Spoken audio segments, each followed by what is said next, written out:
दोस्तों good morning. आज अपन बात करेंगे इंडक्शन मोटर भाग 6 की दोस्तों।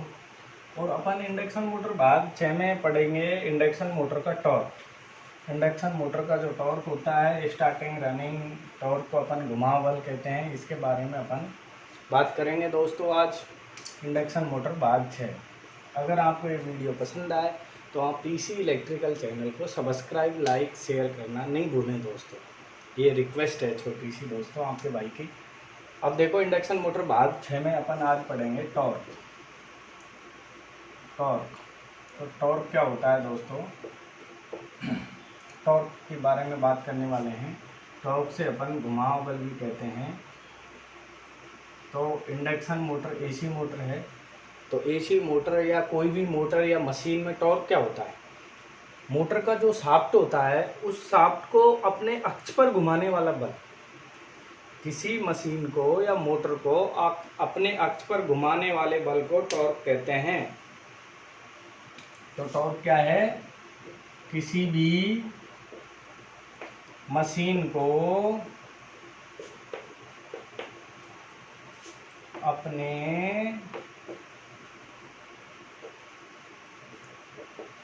अक्ष पर घुमाने वाले बल को टॉर्क कहते हैं। किसी भी मशीन को अपने अक्ष पर घुमाने वाले बल को क्या कहते हैं दोस्तों? टॉर्क कहते हैं। और टॉर्क बराबर होता है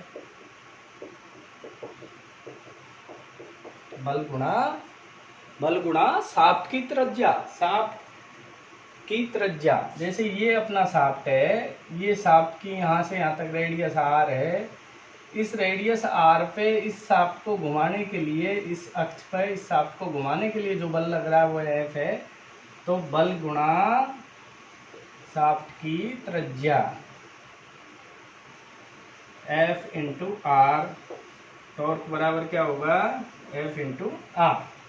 तो दोस्तों जैसा कि आपको पता है, टॉर्क की मात्रक या बीमा की बात करें, टॉर्क का मात्रक बीमा क्या होगी? मात्रक कह दो, मात्रक की बात कर लें। मात्रक या टॉर्क की इकाई क्या होगी? सबसे पहले तो टॉर्क की इकाई होगी, एफ की क्या होती है? न्यूटन। त्रिज्या की क्या होती है? मीटर। त्रिज्या की इकाई क्या होती है? न्यूटन मीटर, या इसे अपन कह सकते हैं जूल। तो टॉर्क की इकाई हो गई न्यूटन मीटर या जूल। अब अपन बात कर लेते हैं दोस्तों गतियों की। जैसे बात करें कि जो ये मोटर या मशीन है, ये कौन सी गति कर रही है? अपने अक्ष पर कर रही है, तो ये कौन सी गति करती है? रेखीय गति करती है, वृत्तीय गति करती है, गुरुत्वीय गति करती है, या कोणीय गति करती है, या अक्षीय गति करती है? दोस्तों ये अपने अक्ष पर घूम रही है। मोटर मशीन कहाँ घूमती है? अपने अक्ष पर। तो इसे अपन अक्षीय गति कहते हैं। इसे क्या कहते हैं? अक्षीय गति कहते हैं। मोटर मशीन अक्षीय गति करती है। और अक्षीय गति क्या होती है? अक्ष पर घूमना। मोटर या मशीन का अक्ष पर घूमना, अक्ष पर रोटेशन करना अक्षीय गति कहलाता है। और अक्षीय गति को दोस्तों अपन मेजर करते हैं। किससे मेजर करते हैं? किससे मापते हैं? अक्षीय गति को अपन टैकोमीटर से नापते हैं दोस्तों। किससे नापते हैं? टैकोमीटर से नापते हैं। अक्षीय गति को टैकोमीटर से नापते हैं। तो सभी मोटर या मशीन कौन सी गति करती हैं? अक्षीय गति करती हैं। इसी तरीके से और भी गति होती हैं। जैसे रेखीय गति की अपन बात करें दोस्तों, तो रेखीय गति क्या करते हैं? बस, ट्रक, जीप, ये जो भी व्हीकल्स हैं रेखीय गति करती हैं। गुरुत्वीय गति क्या करते हैं? गुरुत्वीय गति क्या होती है? कोणीय गति, प्रक्षेप गति, ये बहुत सारी गति होती हैं दोस्तों। रेखीय गति बस, ट्रक, जीप करते हैं। गुरुत्वीय गति जैसे अपन कोई पत्थर को फेंकते हैं तो वो गुरुत्वीय गति करता है, पत्थर को फेंकना। प्रक्षेप गति इस तरीके से होती है। कोणीय गति कोण पे होती है। इसी प्रकार वृत्तीय गति गोल गोल सर्किल में होती है। तो ये बहुत प्रकार की गति होती है। खैर छोड़ो, अपन को इनके बारे में बात नहीं करनी। अपन को ये बात करनी है, कोई भी मोटर मशीन अक्षीय गति करती है। कौन सी गति करती है? अक्षीय गति करती है। अब अपन ने ये टॉर्क के बारे में पढ़ा। टॉर्क क्या है? किसी भी मशीन को अपने अक्ष पर घुमाने वाले बल को टॉर्क कहते हैं। और टॉर्क लगता है शाफ्ट पर, और शाफ्ट अपने अक्ष पर ही घूमता है हमेशा मोटर मशीन का, तो अक्षीय गति करता है। तो टॉर्क की इकाई न्यूटन मीटर या जूल होती है। अब बात करते हैं टॉर्क की निर्भरता। तो टॉर्क किन चीज़ों पर डिपेंड करता है? अब अपन बात करें टॉर्क की निर्भरता, तो टॉर्क किन चीज़ों पर डिपेंड करता है? टॉर्क की निर्भरता, तो दोस्तों टॉर्क, फ्लक्स, करंट और पावर फैक्टर, इन तीन, T proportional to phi I cos phi. तो अपना जो AC मोटर का टॉर्क है, AC मशीन का टॉर्क इन चीज़ों पे निर्भर करता है। इसको और सिंपल सॉल्व करें तो कॉस फाई की जगह अपन क्या लिख देंगे? R/Z। R क्या है? रोटर प्रतिरोध, और Z क्या है? अपनी प्रतिबाधा। तो इन चीज़ों पर अपना टॉर्क निर्भर करता है। अब अपन बात करें टाइप्स ऑफ टॉर्क की। टॉर्क कितने प्रकार का होता है? तो टॉर्क के टाइप्स की बात करें अपन, टाइप्स ऑफ टॉर्क, टॉर्क के प्रकार, टाइप्स ऑफ टॉर्क, टॉर्क के प्रकार। तो सबसे पहले अपन देखते हैं स्टार्टिंग टॉर्क। सबसे पहले कौन सा देखते हैं दोस्तों? Starting torque. सबसे पहले देखते हैं स्टार्टिंग टॉर्क। तो स्टार्टिंग टॉर्क क्या होता है? प्रारंभिक घुमाव बल। जब मोटर को स्टार्ट करते हैं उस समय जो टॉर्क रहता है उसे स्टार्टिंग टॉर्क कहते हैं। और स्टार्टिंग टॉर्क सप्लाई वोल्टेज के वर्ग के समानुपाती होता है। किसके समानुपाती होता है दोस्तों? सप्लाई वोल्टेज के वर्ग के समानुपाती होता है। इसको और सिंपलीफाई करें तो फाई आई R/Z2, मतलब रोटर प्रतिरोध बटे रोटर प्रतिबाधा का अनुपात को अपन कॉस फाई कहते हैं। तो यहाँ से अपन देखें, इनको कांस्टेंट माने तो अपना टॉर्क डायरेक्टली प्रोपोर्शनल टू हो जाएगा R2। अर्थात स्टार्टिंग जो टॉर्क होता है, स्टार्टिंग टॉर्क डायरेक्टली रोटर के प्रतिरोध या रोटर रेजिस्टेंस के समानुपाती होता है। रोटर रेजिस्टेंस के समानुपाती होता है। स्टार्टिंग टॉर्क किसके समानुपाती होता है दोस्तों? रोटर रेजिस्टेंस के डायरेक्टली प्रोपोर्शनल टू होता है। स्टार्टिंग टॉर्क यहाँ पे देख रहे हैं अपन किसके समानुपाती है? रोटर रेजिस्टेंस के डायरेक्टली समानुपाती होता है। अब अपन बात करें स्टार्टिंग टॉर्क बढ़ाने की विधियाँ। स्टार्टिंग टॉर्क बढ़ाने की विधियाँ, स्टार्टिंग टॉर्क को कैसे इंक्रीज करें? तो स्टार्टिंग टॉर्क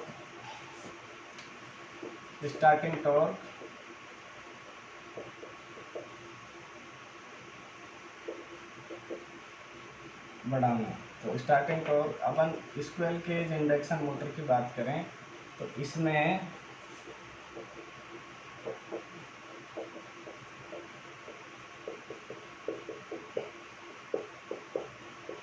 तिरछा, रोटर स्लॉट को तिरछा या स्क्यूड करके अपन स्टार्टिंग टॉर्क को बढ़ा सकते हैं। तिरछा करने से अपन कहते हैं स्क्यूड। रोटर स्लॉट को तिरछा करके अपन स्टार्टिंग टॉर्क इसमें बढ़ा सकते हैं। स्लिप रिंग इंडक्शन मोटर की बात करें तो स्लिप रिंग इंडक्शन मोटर, इसमें रोटर रेजिस्टेंस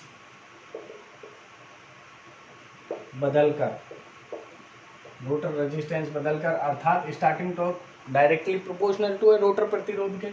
तो रोटर में, स्लिप रिंग मोटर के रोटर में एक्स्ट्रा प्रतिरोध लगाकर, एक्स्ट्रा रेजिस्टेंस लगाकर अपन starting torque, slip ring induction motor का स्टार्टिंग टॉर्क बढ़ा सकते हैं। और स्क्विरल केज का स्टार्टिंग टॉर्क अपन रोटर के स्लॉट को तिरछा करके स्क्यूड करके अपन स्टार्टिंग टॉर्क को बढ़ा सकते हैं। अब भाई बात करें स्टार्टिंग टॉर्क होता कितना है। अब अपन बात करें कि स्क्विरल केज इंडक्शन मोटर का स्टार्टिंग टॉर्क कितना होता है। स्क्विरल केज इंडक्शन मोटर में 1 से 1.5%, 1 से कितना होता है दोस्तों? 1.5 से 2%, 1.5 से 2% 2% पूर्ण भार टॉर्क, मतलब फुल लोड पर जो टॉर्क होता है उसके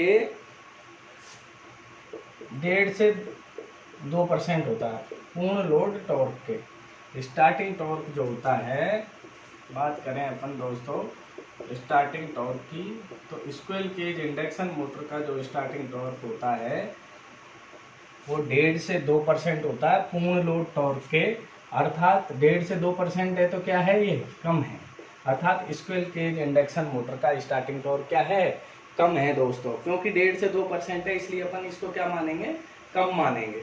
अब अपन बात करें स्लिप रिंग इंडक्शन मोटर की, तो स्टार्टिंग टॉर्क जो होता है स्लिप रिंग इंडक्शन मोटर का, ये 2 से 2.5% होता है दोस्तों। क्या होता है, 2 से 2.5% होता है पूर्ण लोड टॉर्क के। जो स्लिप रिंग इंडक्शन मोटर का पूर्ण लोड टॉर्क होता है उसके 2 से 2.5% स्टार्टिंग टॉर्क होता है। अर्थात स्टार्टिंग टॉर्क इसका क्या हो जाता है, उच्च।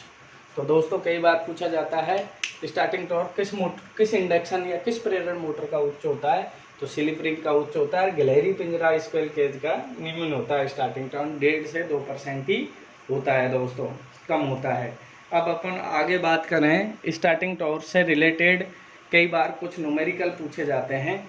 जैसे एग्जाम्पल के तौर पे आपसे पूछा जाए, आपको पता है स्टार्टिंग टॉर्क किसके समानुपाती है, सप्लाई वोल्टेज के वर्ग के समानुपाती है। दूसरा स्टार्टिंग टॉर्क रोटर प्रतिरोध के समानुपाती होता है। तो आपसे क्वेश्चन पूछा जाए कि यदि सप्लाई वोल्टा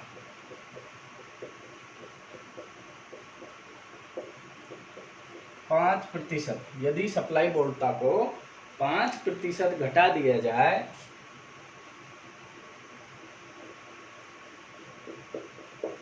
तो स्टार्टिंग टॉर्क होगा, तो स्टार्टिंग टॉर्क होगा। अब दोस्तों सप्लाई वोल्टेज को कितना घटा रहा है इसमें, 5%, तो स्टार्टिंग टॉर्क क्या होगा। तो अपन बात करें पहले अपने सपोज पहले अपना सप्लाई वोल्टेज 100% था, अब क्या कर दिया 5% घटा दिया, अर्थात कितना रहेगा 95%। तो स्टार्टिंग टॉर्क हो जाएगा, स्टार्टिंग टॉर्क बराबर V², अर्थात 95/100 इंटू 95/100 इंटू 100% में निकालेंगे तो 2 जीरो से 2 जीरो गई, 95 इंटू 95 डिवाइड बाई 100 करेंगे दोस्तों तो ये आ जाएगा 90.25। क्या आ जाएगा 90.25% रह जाएगा। तो 5% सप्लाई वोल्टेज घटाया है दोस्तों अपन ने, तो 5% सप्लाई वोल्टेज घटाने पर 90.25% अपना टॉर्क रह जाएगा। कितना रह जाएगा, इतना टॉर्क अपना स्टार्टिंग टॉर्क कम हो जाएगा। 5% सप्लाई वोल्ट तक घटाने पर कितना टॉर्क रह जाएगा अपना 90.25% रह जाएगा। कितना रह जाएगा 90.25% रह जाएगा।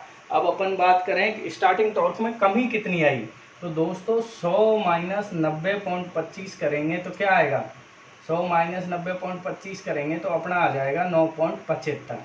9.75% की कमी होगी। अब वो क्वेश्चन पूछे कि स्टार्टिंग टॉर्क में कमी कितनी हुई, तो 9.75% की कमी हुई। पहले स्टार्टिंग टॉर्क 100% था और अपना 5% वोल्टेज घटाने पे 90.25% रह गया, अर्थात 100 माइनस 90.25 तो 9.75 की स्टार्टिंग टॉर्क में अपने कमी हुई। तो दोनों ही तरीके से क्वेश्चन पूछा जा सकता है कि 5% सप्लाई वोल्ट तक घटाने पर स्टार्टिंग टॉर्क कितना रह जाएगा 90.25% रह जाएगा, और कमी कितनी होगी स्टार्टिंग टॉर्क में सप्लाई वोल्ट 5% घटाने पर, तो कमी होगी 9.75% की कमी हो जाएगी दोस्तों। तो इस प्रकार से कई बार प्रतियोगी परीक्षाओं में क्वेश्चन पूछे जाते हैं।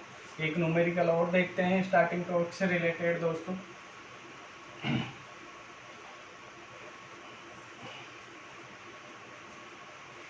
यदि सप्लाई वोल्टा को 90% कर दिया जाए, जैसे न्यूमेरिकल एक और देखते हैं, यदि सप्लाई वोल्टा को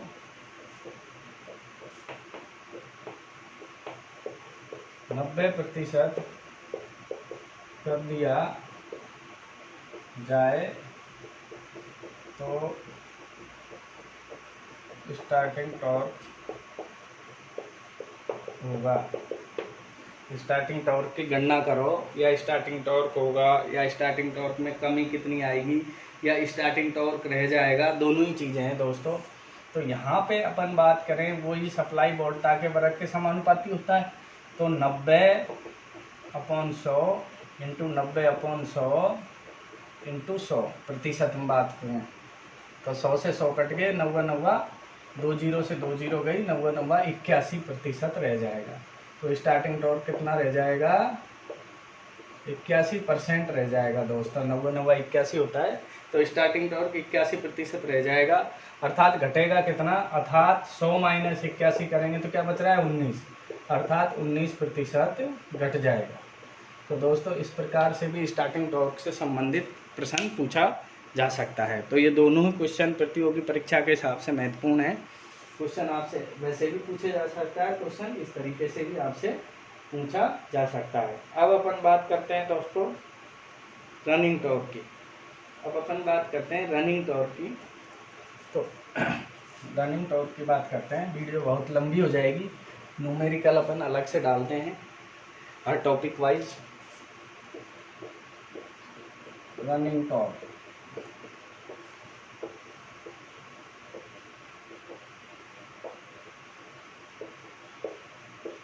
रनिंग टॉर्क की अगर अपन बात करें दोस्तों तो रोटर गति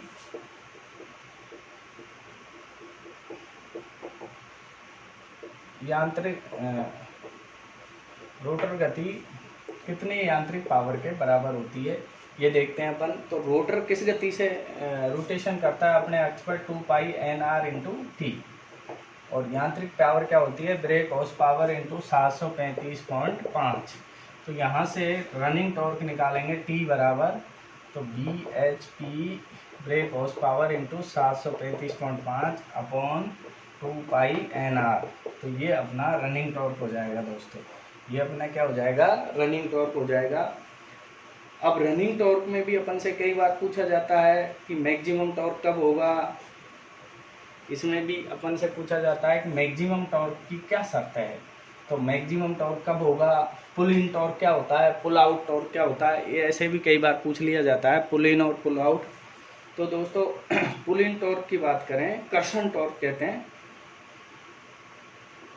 पहले ये देख लेते हैं पुल इन टॉर्क। पुल इन टॉर्क को कर्षण टॉर्क कहते हैं। कर्षण बल, घुमाव बल या कर्षण टॉर्क, जब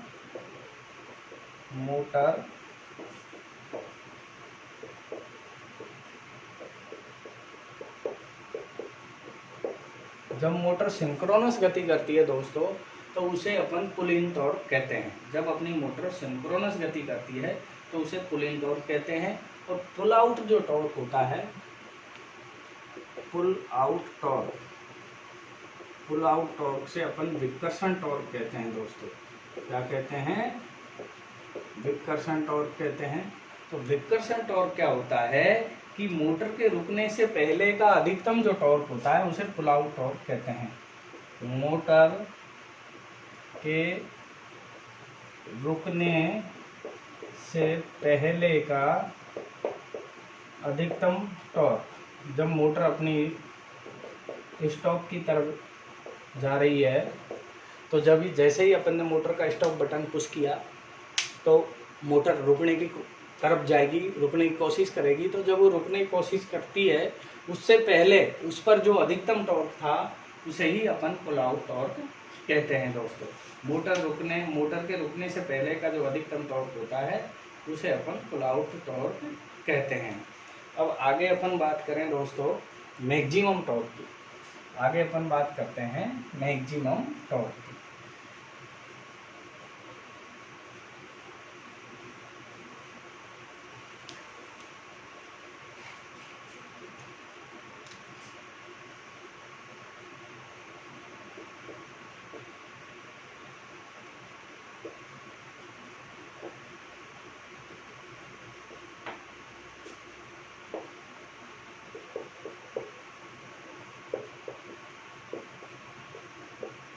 मैक्सिमम या अधिकतम टॉर्क, मैक्सिमम टॉर्क या अधिकतम टॉर्क की बात करते हैं। तो मैक्सिमम टॉर्क जब मोटर स्थिर स्थिति में है तो स्थिर स्थिति में जब रोटर का जो प्रतिरोध है ये रोटर की प्रतिबाधा के बराबर होता है। जब मोटर स्थिर स्थिति में स्टैंड स्टिल स्थिति में है तो रोटर प्रतिरोध रोटर प्रतिबाधा के बराबर होता है, तो मोटर में मैक्सिमम टॉर्क होगा जब स्थिर स्थिति में है। और जब बात करें दोस्तों मोटर गतिशील अवस्था में है, मोटर कैसी है, गतिशील अवस्था में है, तो गतिशील अवस्था की अपन बात करें रोटेशन में है तो रोटर टॉर्क स्लिप गुणा रोटर प्रतिबाधा, रोटर रिएक्टेंस प्रतिघात।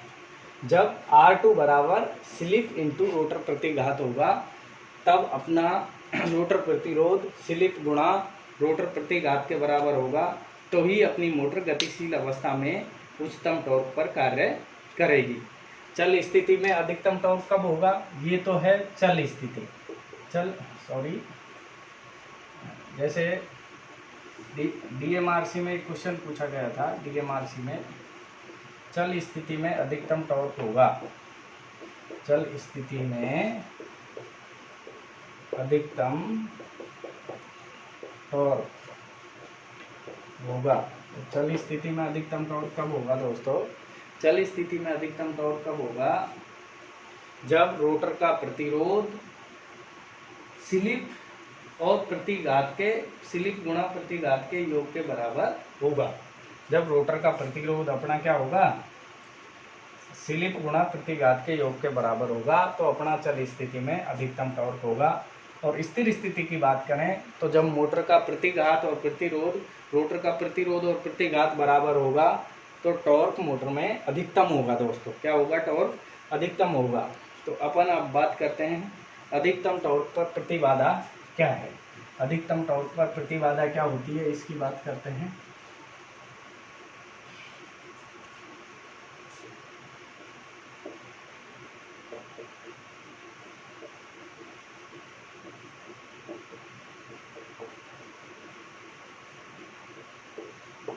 अधिकतम टॉर्क पर प्रतिबाधा Z, तो रोटर प्रतिरोध प्लस प्रतिघात का स्क्वायर ये होता है दोस्तों।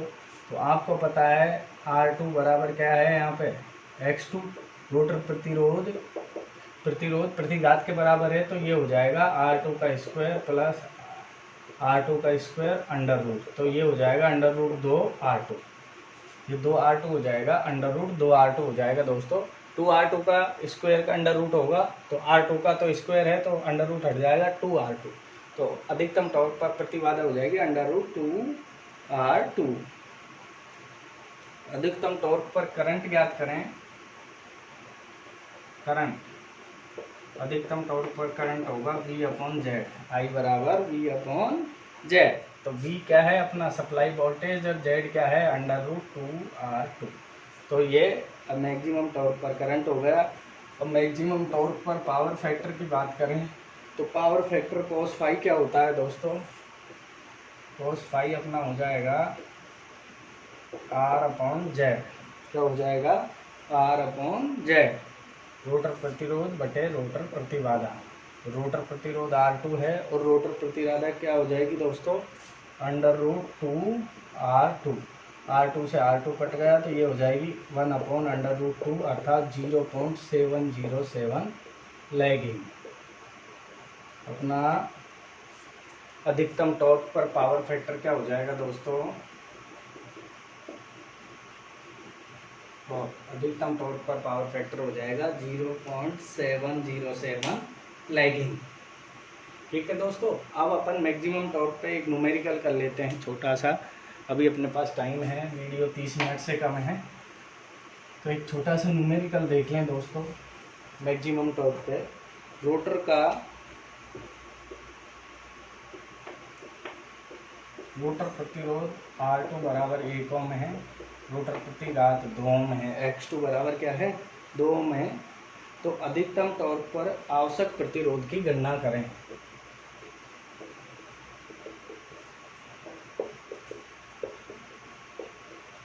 अधिकतम टॉर्क के लिए आवश्यक प्रतिरोध की गणना करें। अब दोस्तों इसमें ना तो स्थिर अवस्था दी है ना चल अवस्था, तो अधिकतम टॉर्क कब होगा, जब R2 बराबर x2 होगा। तो अपना R2 तो 1 है, x2 क्या है 2 ओम। तो अगर अपन R2 में 1 ओम और जोड़ दें तो दोनों क्या हो जाएंगे, इक्वल हो जाएंगे। तो R2 बराबर अपना हो जाएगा, R2 बराबर 2, 1 प्लस 1 बराबर कब होंगे, जब भाई ये 1 ओम है ये 2 ओम है, तो बराबर होंगे जब अपन R2 में 1 ओम और जोड़ दें, 1 प्लस 1 कर दें तो दोनों बराबर हो जाएंगे। अर्थात R2 बराबर 2, 1 प्लस 1, अर्थात 1 ओम का प्रतिरोध रोटर प्रतिरोध के श्रेणी में जोड़ेंगे तो ही अपनी टॉर्क, अधिकतम टॉर्क पे मोटर रन करेगी। कब करेगी, जब ये दोनों बराबर होंगे। तो दोनों, ये तो 2 ओम है ये 1 ओम है, तो 1 ओम का प्रतिरोध रोटर के श्रेणी में लगाकर उत्तर क्या हो जाएगा, 1 ओम का प्रतिरोध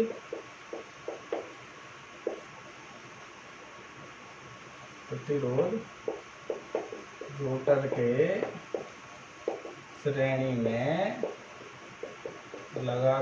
लगा देंगे तो अपना मोटर अधिकतम टॉर्क पर गणना करेगी। तो अधिकतम टॉर्क के लिए आवश्यक प्रतिरोध की गणना क्या है कि 1 ओम का प्रतिरोध रोटर प्रतिरोध के श्रेणी में लगा देंगे। तो दोस्तों ये थी आज का टॉर्क से रिलेटेड, इंडक्शन मोटर का टॉर्क से रिलेटेड वीडियो थी। दोस्तों ये वीडियो अच्छी लगे तो सब्सक्राइब जरूर करें, शेयर करें व लाइक करें। आज के लिए इतना ही, थैंक यू सर।